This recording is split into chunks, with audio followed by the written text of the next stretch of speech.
LTK Distinguished Service Award was established in 1973 to honor one of the floral industry's finest leaders, Leland T. Kinsel. As the sales manager for Denver Wholesale Florist, Lee was well known for his knowledge of the floral industry and for the energy and enthusiasm displayed toward his lifelong career.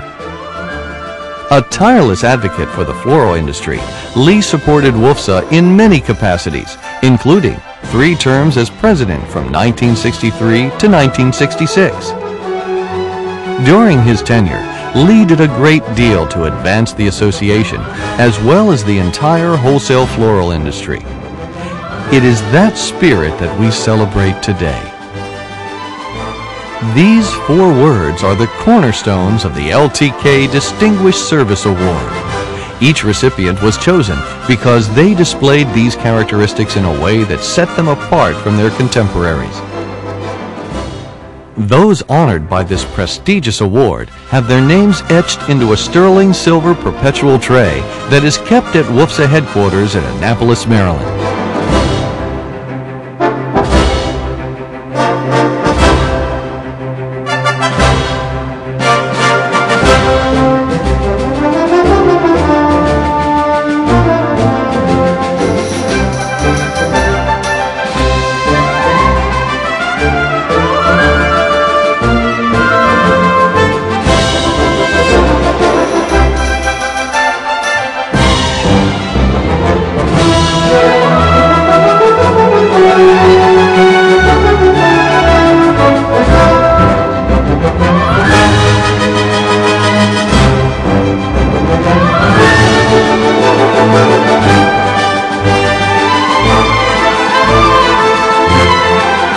Whose name will be added this year? A person with a passion for life. An innovator with a keen eye for the future of this industry. A leader with a concern for those he leads. A mentor with an enthusiasm for sharing his vast knowledge. A man with unending dedication to his family and friends.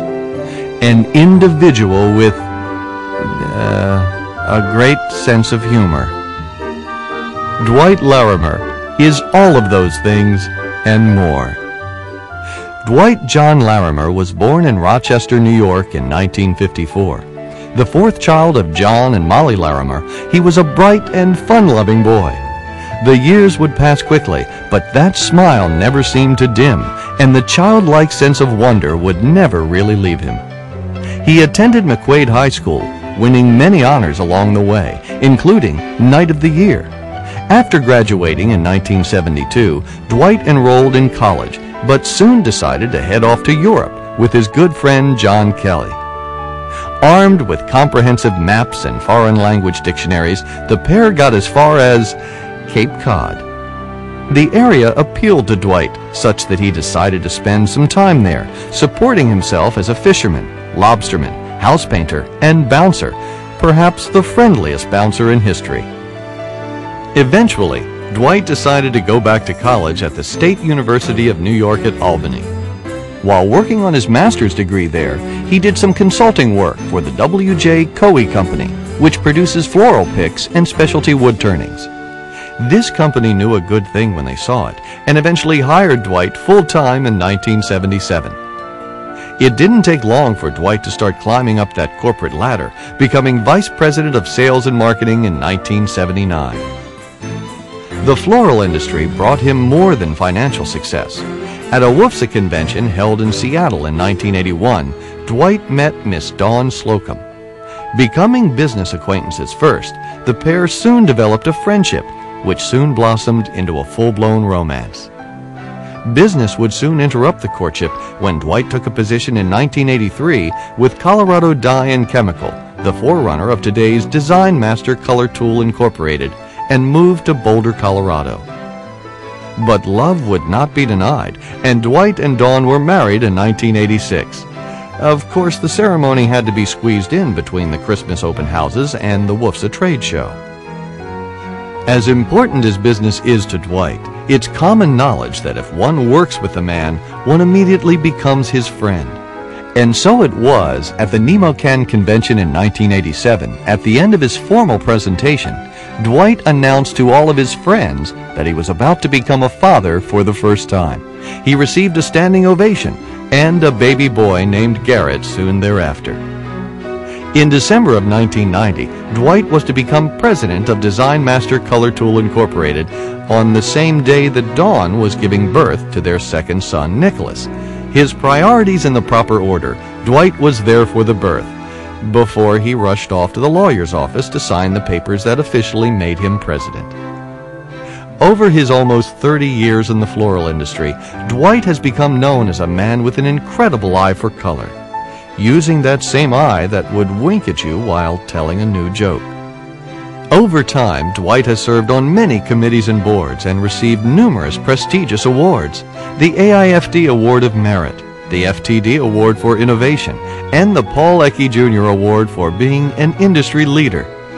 He has become a mentor for countless newcomers to the industry, bringing his expertise and common sense to the Young Executive Committee, serving as its chair. Dwight knows how valuable that committee is as a portal to success in this business, as he himself was Young Executive of the Year in 1985. He also brings his boundless energy and leadership to organizations outside of the floral industry. Dwight is very involved with the Colorado Business Committee for the Arts and organizations that support AIDS research. And for the past 9 years, he has made a commitment to fighting cancer, riding in the Pan Mass Challenge. This 2-day, 198-mile bike ride supports the Jimmy Fund and the Dana-Farber Cancer Institute. But without fail, he consistently makes time for his children's lives, attending as many of their football, basketball, and lacrosse games as possible. And every summer, the entire family invades the beach at Cape Cod aboard a 1963 M37, a 6,000-pound military transport vehicle. This is an extraordinary man who has carved out a memorable career and an exemplary personal life, and he continues to build on that legacy. Ask any of his co-workers about Dwight Larimer, and they will glow as they share their stories about him. Ask the countless individuals who have benefited from his sage advice and industry know-how. They will all tell you that this is a man that is quick to smile and ready to help. A man with no ego and no inhibitions to speak of. Ask Katie Miller, who once teased Dwight at a management seminar about the fact that his socks never matched his clothes. So Dwight left and came back, interrupting Katie's presentation dressed like this. And as you can see, his socks match his clothing. An incredible sense of humor. An infallible sense of business. An excellent facilitator. A steadfast family man. Our friend, Dwight Larimer.